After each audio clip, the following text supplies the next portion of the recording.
Bugünkü mövzumuz Bakı Sovetinin Azərbaycanlılara qarşı soyqırım siyasəti. Cənubi Qafqazda 17-ci ilin sonu, 18-ci ilin əvvəllərindən etibarən cərəyan edən hərbi siyasi proseslərin təsiri ilə bölgə Rusiyanın mərkəzi hakimiyyətinin nəzarətindən çıxmağa başladı. Yerli xalqlar arasında qarşılıqlı etimadsızlığın gücləndirilməsi sayəsində çarizmin 10 illərlə apardığı siyasət nəticəsində milli münaqişələr dərinləşirdi. Bakıda bolşeviklərin fəaliyyəti onların bütün Cənubi Qafqazda Sovet hakimiyyətini zorla bərqərar etmək niyyətindən xəbər verirdi. Qafqaz cəbhəsindən evlərinə qayıtmaq istəyən Rus ordusu əskərlərinin bir çoxu müharibə dövrünün çətinlikləri və bolşevik təbliğatının təsiri altında Bakıda ləngiməli olmuşlar. 1917-ci ilin dekabr ayının 5-də Cənubi Qafqaz Komissarlığı ilə Osmanlı arasında Ərzincən barışığı imzalanmışdı. Bu barışıqla Qafqazda hərbi əməliyyat dayandırılmışdı. Daha sonra Qafqaz cəbhəsindən geri qayıdan Rus əskərləri Bakıda ləngimişlər. Bir, müharibə dövrünün çətinlikləri, bir də bolşevik təbliğatının təsiri ilə. Sovetin İnqilabi Qüvvə adı altında yaratdığı silahlı birləşmələrin əksəriyyətini təşkil edən erməni və rus hərbiçilərinin Azərbaycan xalqına qarşı nifrət dolu münasibəti gələcək faciələrin təməlini qoydu. Deməli, Sovet Rusiyası Bakıda qoşun yaradır, adını da qoyur İnqilabi Qüvvə. Tərkibi də erməni ruslar, bu da Azərbaycan xalqının faciəsinin təməlini qoymuşdu. Bölgənin müsəlman əhalisinə, o cümlədən Azərbaycan türklərinə qarşı 17-ci ilin sonlarından etibarən erməni quldur dəstələri, genişlənməkdə olan etnik təmizləmə fəaliyyəti insanlığa sığmayan cinayətlərlə müşahidə olunurdu. Yəni, 18-ci ilin martına qədər ermənilər təkcə İrəvan quberniyasında 200-ə yaxın kəndi məhv eləmişlər. Yəni, sırf 18-ci ildə başlamamışlar. Ermənilər etnik təmizləmə siyasətinə 17-ci ilin sonlarından başlamışdılar. Hətta 18-ci il martına kimi dediyimiz kimi İrəvan quberniyasında 200-ə yaxın müsəlman kəndini məhv eləmişlər. Bu dövrdə bolşeviklər və erməniləri daha da hiddətləndirən Azərbaycanlıların milli muxtariyyətə meyilli olmaları, bir də Azərbaycanlıların milli siyasi qüvvələrin arxasınca getmələri idi. Bir, milli siyasi qüvvələrin arxasınca getmələri, bir də Azərbaycanlıların milli muxtariyyətə meyilli olmaları. Davamlı erməni basqınlarından qurtulmağa çalışan ölkə əhalisi üzləşdikləri faciələrin tez bir zamanda bitməsi üçün milli siyasi qüvvələrdən daha təsirli və təcil tədbirlərin görülməsini tələb edirdilər. Azərbaycan əhalisinin müəyyən hissəsi ağır vəziyyətdən çıxmağın yeganə yolunu Osmanlı dövlətinin tərkibinə qatılmaqda görürdü. Deməli, əhalinin bir hissəsi deyirdi ki, bu vəziyyətdən çıxmağın yeganə yolu Osmanlı dövlətinin tərkibinə qatılmaqdır. 17-ci ilin dekabr ayında komissarlığın qərarı ilə general-leytenant Əlağa Şıxlinskinin komandanlığı altında yaradılmış müsəlman korpusu silah-sursat və təchizat problemi ilə qarşılaşmışdı. Deməli, 17-ci ilin dekabr ayında komissarlığın qərarı ilə Əlağa Şıxlinskinin komandanlığı ilə müsəlman korpusu yaradıldı. Bu korpus oktyabr çevrilişindən sonra buraxılan və Azərbaycana qayıdan Tatar süvari alayının özəyi əsasında yaradılmışdı. Bilir ki, Tatar süvari alayı yaradılıb 1914-cü ildə. Nikolayın fərmanı yaradılmışdı. 17-ci il oktyabr çevrilişindən sonra buraxılıb Azərbaycana qayıdır. Daha sonra bu korpusun özəyi əsasında isə müsəlman milli korpusu yaradılmışdı.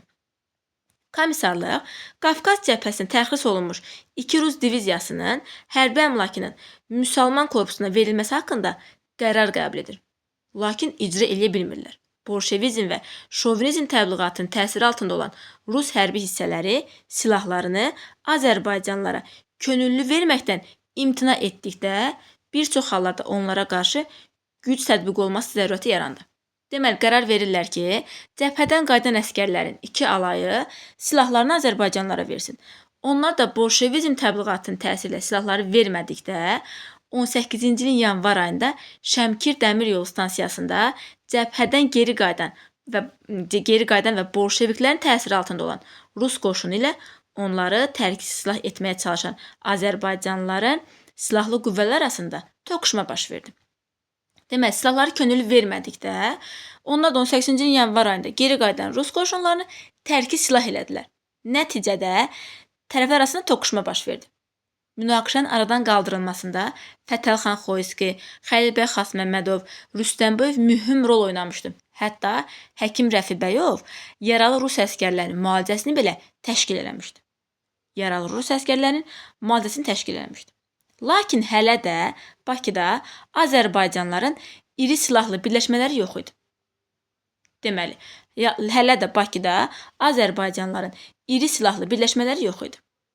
18-ci ilin fevral ayında 1-ci Müsəlman Atıcı Alayının yaradılması məqsədi ilə, deməli 18-ci ilin fevral ayında 1-ci Müsəlman Atıcı Alayının yaradılması məqsədi ilə Lənkərandan Bakıya gələn general-mayor Xəlil bəy Talınşskinin rəhbərlik etdiyi zabitlər qrupu geri qayıdarkən Sovetin qüvvələri tərəfindən həbs edilir, silahlar tərk-silah olunur. Sonradan zabitlər azad eləsələr də, silahların qaytarılması ilə bağlı aparılan danışıqlar nəticə verməmişdi. Deməli, Xəlil bəy Talınşskinin başçılığı ilə Müsəlman Atıcı Alayının yaradılması üçün Lənkərandan Bakıya gəlirlər. Gəlsələr də onlar geri qayıdarkən tərk-silah olunur, zabitlər tutulur. Sonradan zabitlər azad olunsa da silahlar geri qaytarılmır.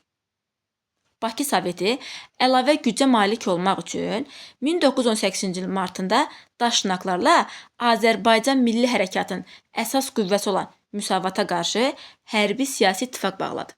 Deməli, 18-ci ildə Bakı Soveti əlavə gücə sahib olmaq üçün mart ayında Müsavata qarşı Daşnaqlarla hərbi siyasi ittifaq bağladı. Elə bil ki, soyqırım ərəfəsində Bakı Soveti öz gücünü artırmaq üçün Daşnaqlarla, yəni ermənilərlə Müsavata qarşı hərbi siyasi ittifaq bağladı. Bolşeviklərin bu dövrdə Bakıya bu qədər əhəmiyyət verməsinin səbəbi isə bilirik ki, Bakı Azərbaycan Milli Hərəkatının mərkəzi idi. Deməli, Bakı Milli Hərəkatın mərkəzi hesab edilirdi. Eyni zamanda Azərbaycanın iqtisadi inkişafında əvəzedilməz və tükənməz mənbəyidir. Bilirik ki, əsasda neftimiz idi. Deməli, Bakı Azərbaycanın iqtisadi inkişafında əvəzedilməz, tükənməz mənbə hesab edilirdi.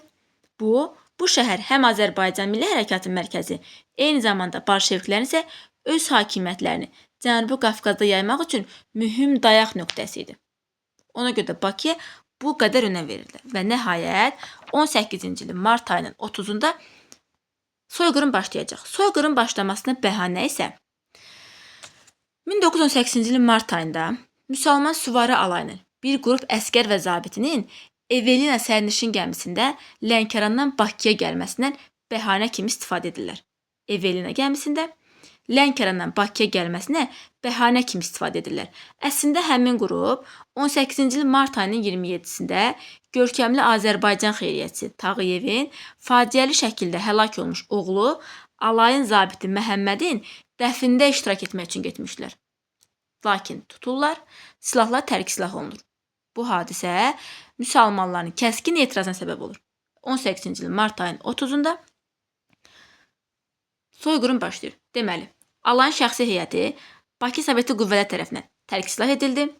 Şəhərdə olan çoxsaylı erməni silahlarına toxunulmadığı halda Azərbaycanlı hərbiçilərə qarşı bu tədbirin həyata keçirilməsi müsəlmanların kəskin etirazına səbəb oldu. Yəni, müsəlmanlar şəhərdəki çoxsaylı erməni silahlarına toxunulmadığı halda Azərbaycanlı hərbiçilərə qarşı bu tədbirin həyata keçirilməsi müsəlmanların kəskin etirazına səbəb oldu. Martın 30-da Bakı Soveti təxribata əl ataraq şəhərin Azərbaycanlı məhəllələrinə qarşı geniş miqyaslı əməliyyatlara başlamışdı. 1918-ci ilin mart ayının 30-da Rusiyadan gətirilmiş 2 təyyarədən atılan bombalarla dəhşətli dağıntılara məruz qaldı Bakı. Deməli, həm dənizdən, hərbi gəmilərdən, həm Rusiyadan gətirilmiş 2 təyyarədən Bakı bombardıman edilirdi. Deməli, həm dənizdən, həm havadan, həm də qurudan Bakı silahlı mübarizəyə məruz qalmışdı. Mart ayının 30-da şəhər əhalisi Bakı Sovetinin silahlı qüvvələrinə qarşı müqavimət dayandırdı. Deməli, 30-da qırğın başladı. Mart ayının 30-da həm havadan, həm qurudan, həm də dənizdən soyqırıma məruz qalırdıq. Martın 31-də şəhərin əhalisi artıq müqaviməti dayandırdı. Deməli, martın 31-də şəhər əhalisi müqaviməti dayandırdı.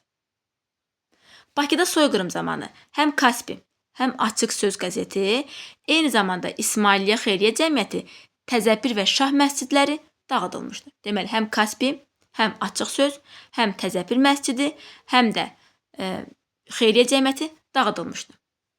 18-ci ilin mart ayının 30-da soyqırım başladı. Mart ayının 31-də şəhərin əhalisi, yəni müsəlman əhalisi Bakı Sovetinin silahlı qüvvələrinə qarşı müqaviməti dayandırmışdı. Aprel ayının 1-də Azərbaycanlı partiya və cəmiyyətlərin nümayəndələri Bakı Sovetinin tələblərini qəbul etməyə məcbur oldular. Lakin buna baxmayaraq, erməni quldurlarının müsəlmanlara qarşı zorakılıqları aprel ayının 2-də davam etdi. 2-də də davam eləmiş. Deməli, 30-da soyqırım başlayır. Martın 31-də əhali müqaviməti dayandırır. Buna baxmayaraq, hələ də qırğın davam edirdi. Aprel ayının 1-də Azərbaycanlı əhalisi Bakı Sovetinin bütün tələblərini qəbul edir, amma yenə qırğın davam edirdi. Aprel ayının 2-də Bakıda soyqırım başa çatdı. Aprel ayının 2-də Bakıda soyqırım başa çatsa da, Bakı quberniyasında soyqırım 18-ci ilin sentyabrın 15-nə qədər davam eləmişdi. Deməli, Bakıda başa çatdı aprel ayının 2-də, Bakı quberniyasında başa çatdı 18-ci ilin sentyabr ayının 15-də. 18-ci ilin sentyabr ayının 15-də. Bu zaman quberniyada 50.000 insan qətlə yetirilmiş. Deməli, Bakı quberniyasında ümumi olaraq 50.000 insan qətlə yetirilmişdi.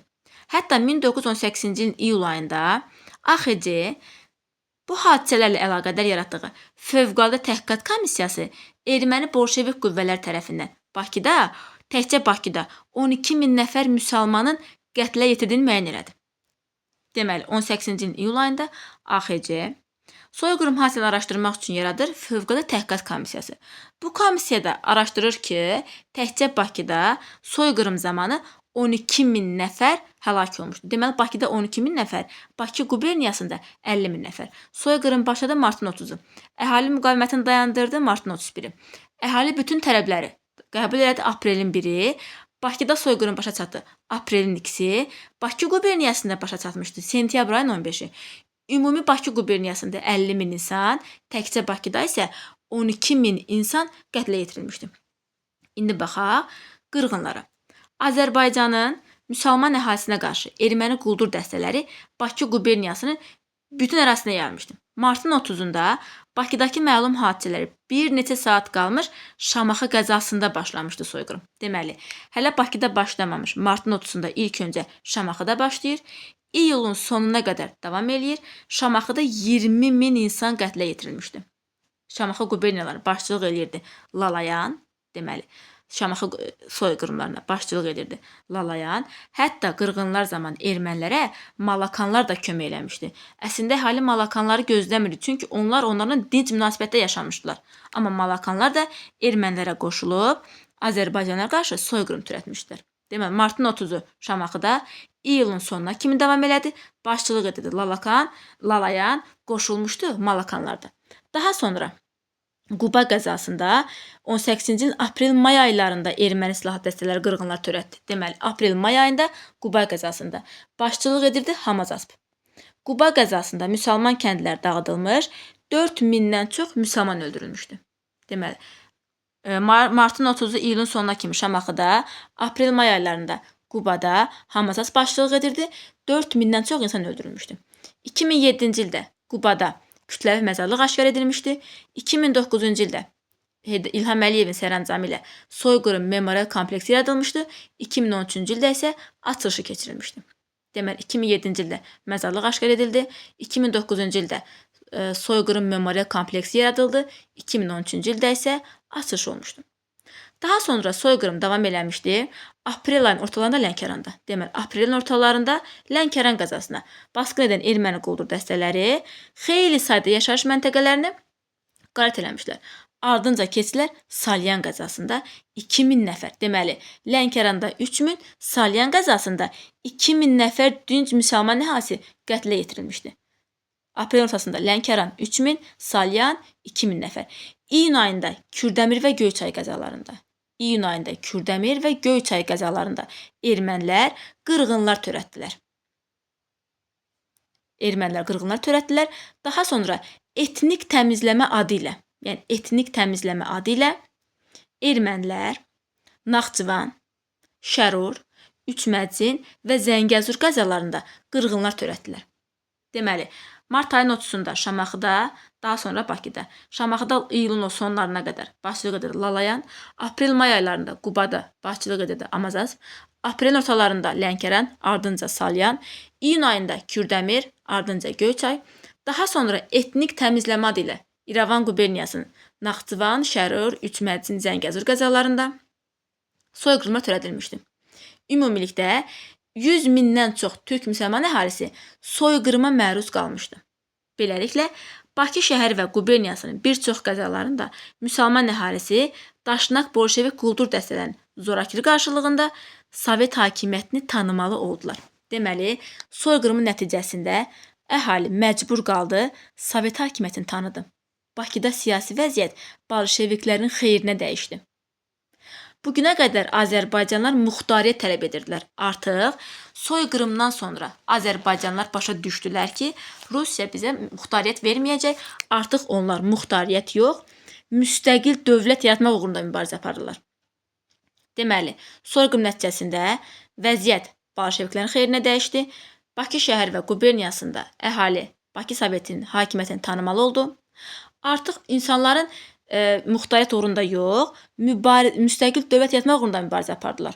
Çünki insanların milli azadlıq ideyalarını boğmağa çalışan düşmənlər düşündüklərinin tam əksi ilə qarşılaşmışdılar. Mart soyqırımından sonra Bakı Soveti yerlərdə zorakılıqla Sovet hakimiyyəti yaradırdı. Zoraki Sovet hakimiyyəti yaradırdılar. Daha sonra Erməni milli şuralarından başqa bütün milli şuraların fəaliyyətini dayandırdılar. Deməli, Erməni milli şuralarından başqa bütün milli şuraların fəaliyyətini qadağan eləmişlər. Azərbaycanda milli şuralar yaradılmışdı 17-ci ilin fevral inqilabından sonra. Artıq bu dövrdə Mart soyqırımından sonra Erməni milli şuralarından başqa bütün şuraların fəaliyyəti qadağan edildi. Erməni mətbuatından başqa bütün qəzet və jurnallar bağlandı. 18-ci ilin aprel ayının 20-sində Bakı şəhər duması fəaliyyəti qadağan oldu, yəni dayandırıldı. Bilirik ki, Bakı şəhər duması yaranmışdı 1828-ci ildə. Amma 18-ci ilin aprel ayının 20-sində Bakı şəhər duması buraxıldı. Artıq Qafqaz Seymi əks-inqilabi qüvvə adı verilmişdi. Mart soyqırımını Sovet Rusiyası vətəndaş müharibəsi kimi təqdim eləmişdilər. Yəni, güya ki, Azərbaycanlılar bir-birlərinə qarşı mübarizə aparırdılar. Sovet Rusiyasında olduğu kimi Bakıda Bakı şəhər duması ləğv oldu və Bakı Xalq Komissarlar Soveti yaradıldı. Deməli, Bakı şəhər duması ləğv oldu. Aprel ayının 25-də Xalq Komissarları Soveti yaradıldı. Xalq Komissarları Soveti yaradılmışdı. Xalq Komissarları Soveti Azərbaycanda bir çox sosial tədbirlər həyata keçirmişdi. Belə ki, Xalq Komissarları Sovetinin göstərişi ilə birbaşa neft sənayemizi milliləşdirdi. Bakı nefti Rusiyaya daşınmağa başladı. Deməli, neft sənayesi milliləşdirildi. Bakı nefti Rusiyaya daşınmağa başladı. 18-ci ilin aprel-iyulunda qardaş yardım adı ilə Bakıdan Rusiyaya 1,3 milyon ton neft aparıldı. Eyni zamanda pambıq, düyü, çay, duz, balıq, meyvə hamısı Moskvaya aparılırdı. Yeni Sovet İnzibati İdarə orqanları, Xalq Milisi, İnqilabi Tribunal və Xalq Məhkəməsi yaradıldı. Deməli, Bakı Xalqəsi yaradıldı 18-ci ilin aprel ayının 25-də mövcud olmuşdu. 31 iyula qədər 25 aprel, 31 iyul. Xalq Milisi, İnqilabi Tribunal, Xalq Məhkəməsi yaratdı. Milliləşdirmə siyasəti yeritdi. Bütün neftimizi, bankımızı, zavodlarımızı hamısını milliləşdirdi və neftimiz qardaş yardımı adı ilə hamısı Moskvaya aparıldı. Deməli, aprel ayının 20-sində Bakı şəhər duması buraxıldı. Aprel ayının 25-də Bakı Xalq Komissarlar Soveti yaradıldı.